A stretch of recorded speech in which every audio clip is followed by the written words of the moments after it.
यदि आप एक सेंटेंस को तीनों कॉलम में बोलना सीख जाते हैं तो आपकी अंग्रेजी बहुत स्ट्रांग हो जाएगी। Welcome to English analysis academy. और आज हम सीखेंगे किसी के पास किसी चीज गुण या विचारों का होना या ना होना को तीनों टेंस में तीनों कॉलम में कैसे बताते हैं। तो चलिए शुरू करते हैं। सबसे पहले हम देखेंगे फॉर्मूला। प्रेजेंट में होगा, सब्जेक्ट होगा हैव या हैज, उसके बाद ऑब्जेक्ट बोलेंगे। हैव का यूज आप आई यू वी दे प्रोनंबर के साथ करेंगे और हैज का यूज जो है ही सी इट और कोई भी नाम के साथ करेंगे, सिंगुलर नंबर जो होगा। उसी तरह जब आप पास्ट में सेंटेंस बोलेंगे तो सबसे पहले सब्जेक्ट होगा, हैड यूज करेंगे, उसके बाद ऑब्जेक्ट होगा। याद रखेंगे हैड का यूज आप सभी सब्जेक्ट साथ कर सकते हैं। उसी तरह जब आप फ्यूचर में बोलेंगे तो सब्जेक्ट होगा, विल हैव बोलेंगे और ऑब्जेक्ट ये होगा फ्यूचर में। ध्यान रखेंगे जैसे सेंटेंस है और विल हैव का यूज आप सभी सब्जेक्ट साथ कर सकते हैं। जैसे मेरे पास कार है, मेरे पास कार था, मेरे पास कार होगा।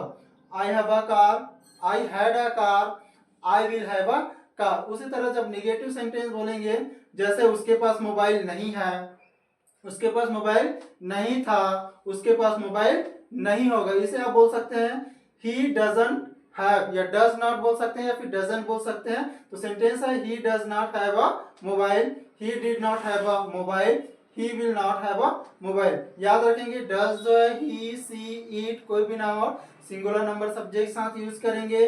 डिड जो है आप सभी सब्जेक्ट के साथ यूज करेंगे और जब डिड यूज होगा तो हैव होगा, हैड यूज नहीं करेंगे निगेटिव सेंटेंस में पास्ट के लिए।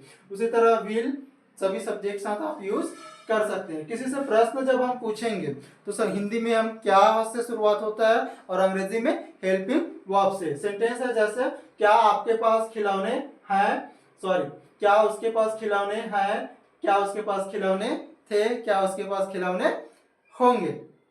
आप सब्जेक्ट चेंज कीजिए, जहां पे मैंने पहले बोल दिया था आपके, उसके बाद उसके, आपके पास, उसके पास या हमारे पास, उनके पास। इस तरह नए नए सेंटेंस आप बोल बोल के प्रैक्टिस कर सकते हैं और सब्जेक्ट चेंज कीजिए और जो भी ऑब्जेक्ट है उनके पास क्या क्या है वो चेंज करते जाइए, नए नए वाक्य बनेंगे। जैसे सेंटेंस ऐसा था क्या उसके पास खिलौने हैं थे होंगे। इंग्लिश में आप बोलेंगे does she have toys, did she have toys, will she have toys.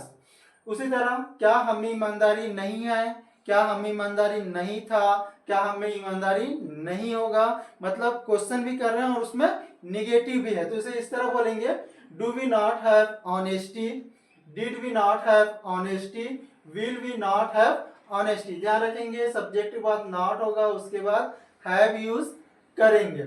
उसी तरह जैसे आप पूछते हैं आपके पास क्या है, आपके पास क्या था, आपके पास क्या होगा, इसे बोलेंगे what do you have, what did you have, what will you have. दोस्तों ये सेंटेंस है मुझे अनुभव है, मुझे अनुभव था, मुझे अनुभव होगा। इसे इंग्लिश में कैसे बोलेंगे मुझे कमेंट करके बताइए और वीडियो पसंद आए तो लाइक शेयर और सब्सक्राइब जरूर कीजिए और इसी तरह अंग्रेजी सीखने के लिए चैनल को सब्सक्राइब करना ना भूलें। मिलते हैं नेक्स्ट वीडियो में। Thank you for watching.